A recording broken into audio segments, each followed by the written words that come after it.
Hello बच्चों, चलिए प्रश्न को पढ़ते हैं। एक दुर्बल अम्ल HA का Ka मान 1.0 गुणा 10 की घात -5 है। यदि इसका 0.10 मोल जल के 1 लीटर में घुला हो तो साम्य पर विघटित अम्ल की प्रतिशतता होगी।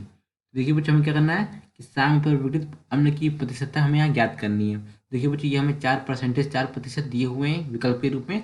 हमें क्या करना है, सही विकल्प का चुनाव करना है। चलिए बच्चों, देखते हैं मुख्य अवधारणा।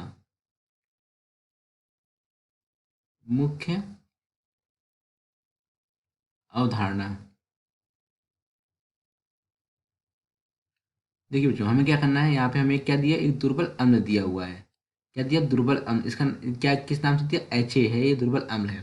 यहाँ पे लिखते हैं, देखिए हमारे पास क्या है, ये HA है। देखिए ये किसमें वियोजित होगा, ये वियोजित होगा हमारा, ये बच्चों देखिए ये एक्वा था, जल में हमने इसको डाल दिया तो किसमें वियोजित होगा, H+ आयन में, तथा A-N में वियोजित होगा।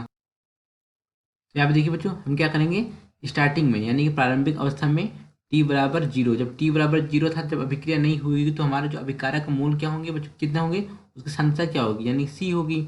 अब यहाँ पे क्या होगा, t = इक्विलिब्रियम, यानी कि इन दोनों के बीच में क्या हो जाए यहाँ पे, यानी कि इक्विलिब्रियम की अवस्था, यानी कि टूट जाए, कुछ आयन वियोजित हो जाए। तब क्या हो जाएगा, देखिए अगर सी में से हम कितना वियोजित, सी अल्फा अगर वियोजित हो जाता है तो इसका कितने अणु वियोजित होंगे, सी अल्फा यहाँ पर भी होगा, सी अल्फा यहाँ पर भी होगा।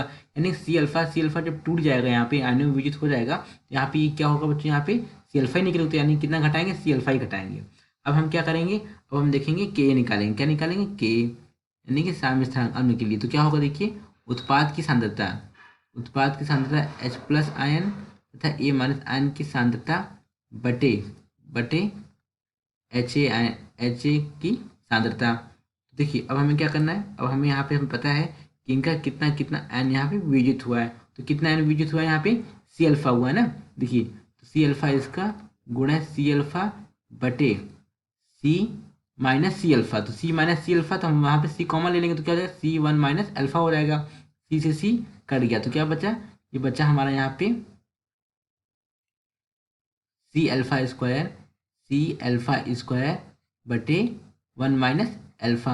और हमारा जो 1 - अल्फा है, यानी कि देखिए जो 1 - अल्फा है, हम क्या करेंगे, ये अल्फा को क्या करेंगे, अल्फा को 1 से बहुत छोटा मानते हैं। क्या भाई, अल्फा को 1 से बहुत छोटा मानेंगे, यानी कि 1 - अल्फा किसके लगभग बराबर हो जाएगा, ये बराबर हो जाएगा हमारा 1 के बराबर हो जाएगा ना। हाँ हो जाएगा। तब क्या हम क्या यहाँ पे क्या करेंगे, अब देखिए तो के ए बराबर क्या हो गया, के ए बराबर हो गया हमारा C अल्फा स्क्वायर। अब हम अगर हम यहाँ पे अल्फा की मान निकालते हैं, अल्फा बराबर क्या हो जाएगा, अल्फा बराबर हो जाएगा के ए बटे सी। तो अल्फा स्क्वायर था, अल्फा स्क्वायर अगर हम क्या करें, अल्फा मान निकालें, अल्फा हो जाएगा के ए बटे सी, पूरे का क्या हो जाएगा, अंडर रूट हो जाएगा। अब देखिए यहाँ पे के का मान दिया हुआ है, कितना दिया हुआ है, के का मान दिया हुआ 1.0 10 की घात -5, और सी का मान कितना दिया, 0.10 मोल। तो मान रख लेते हैं यहाँ पे, के का मान कितना दिया हुआ, देखिए अल्फा बराबर के का 1.0 गुणा 10 की घात -5, 1.0 गुणा 10 की घात -5 बटे सी का मान कि 0.10 दिया हुआ है, ये पूरे का क्या है, अंडर रूट। जब इसको हल कर लेंगे, पूरे का अंडर, इसको हल करने पे कितना आ जाएगा, इसको हल करने पर आ जाएगा 1 गुणा 10 की घात -4, 1 गुणा 10 की घात -4, ये क्या हो गया, जब ऊपर जाएगा ये, जब यहाँ क्या है, 10 की घात 1 आ जाएगा, 10 की घात 1 आ जाएगा, यानी कि प्लस माइनस माइनस हो जाएगा, तो 5 में से 1 गया, -4 आ जाएगा। क्या हुआ, 1 गुणा 10 की घात -4 आ गया। अगर इसका अंडर रूट आ गया, इसका अंडर रूट मान कितना आएगा, अल्फा बराबर आ जाएगा 10 की घात -2 आ गया। अब इसमें लिखा है, देखिए विघटित अम्ल की प्रतिशतता बताइए। तो प्रतिशत निकालने के हम क्या करना पड़ेगा, यहाँ पे अगर हम यहाँ प्रतिशत निकालेंगे तो उसमें 100 का गुणा करना पड़ेगा। तो 10 की घात -2 गुणे 100। 10 की घात -2 को हम कैसे लिख सकते हैं, एक तो ये 100 हो गया बटे, ये बच्चों 10 की घात -2 जब नीचे आएगा, जब इसको बटे में लेके आएंगे तो ये इसको हम कैसे लिख सकते हैं, ये हमारा 100 हो जाएगा। यानी कि जो अल्फा प्रतिशत का मान आएगा वो कितना आएगा हमारा, 100 में 100 कटा 1%, कितना आया बच्चों, 1%।